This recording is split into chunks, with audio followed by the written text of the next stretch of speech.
Hi everyone, मैं आपको lesson करवा रही हूँ ब्रिक्स, बीड्स एंड बोन्स। ये लेसन अब हमारा एंडिंग होने वाला है, तो बस थोड़ा बहुत रहता है, तो इसको अच्छे से ध्यान से जितना मैं आपको करवा चुकी हूँ इसको रीड करें। तो चलते हैं। Problems of piecing together the past, कि पास्ट को लेकर कुछ एक समस्याएं थी, जो क्या क्या चीज़ें मिली हैं, किस तरह के ऑर्नामेंट मिले हैं, ये सारी बातें हैं इसमें, जो कि हम पढ़ चुके हैं ये सारी की सारी बातें। तो बस वैसे ही मैं आपको इसमें बता रही हूँ थोड़ा थोड़ा कि क्या कुछ था, क्योंकि अब जो बातें हैं उनको बार बार रिपीट किया जा रहा है कुछ एक बातों को, तो वो चीज़ें हैं इसमें, आप समझ सकते हैं इजीली इनको।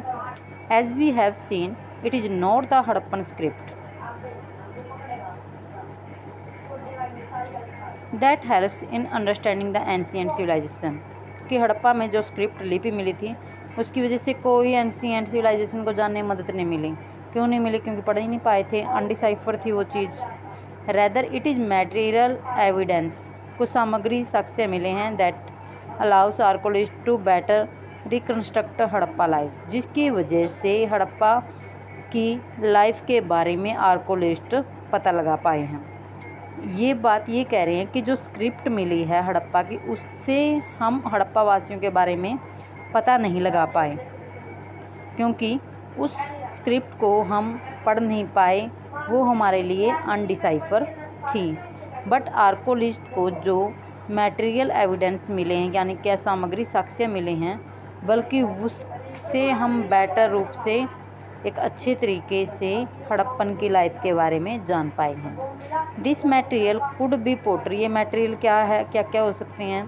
पोट्री, उनके जो मर्तबान हैं यानी कि बर्तन हैं, टूल्स हैं यानी कि यंत्र, ऑर्नामेंट्स आभूषण, हाउस होल्ड घर में रखने की कुछ और ऑब्जेक्ट्स, ऐसी चीज़ें थी।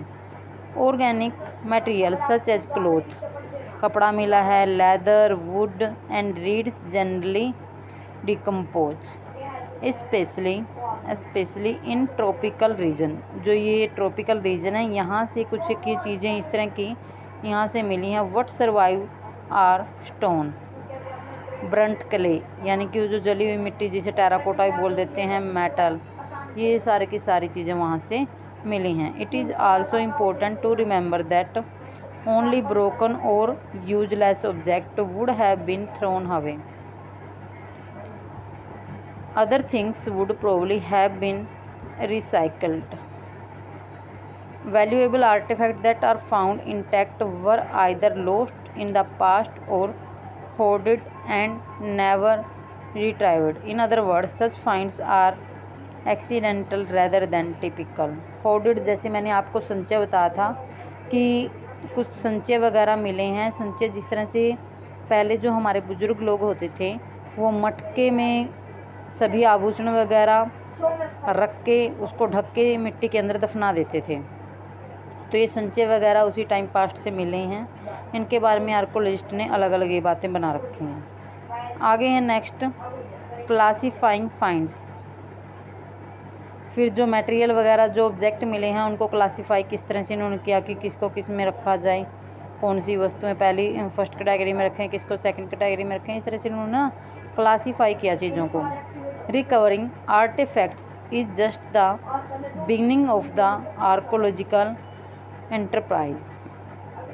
Archaeologist them classify their find, जो चीज़ें उन्हें मिली उनको उन्होंने क्लासीफाई किया। One simple principle of classification in terms of material such as stone, पहला जो था ये सिद्धांत था इनका मटेरियल के according, stone, clay, metal, bone, ivory, ये आइवरी है ना, हाथी दांत होता है।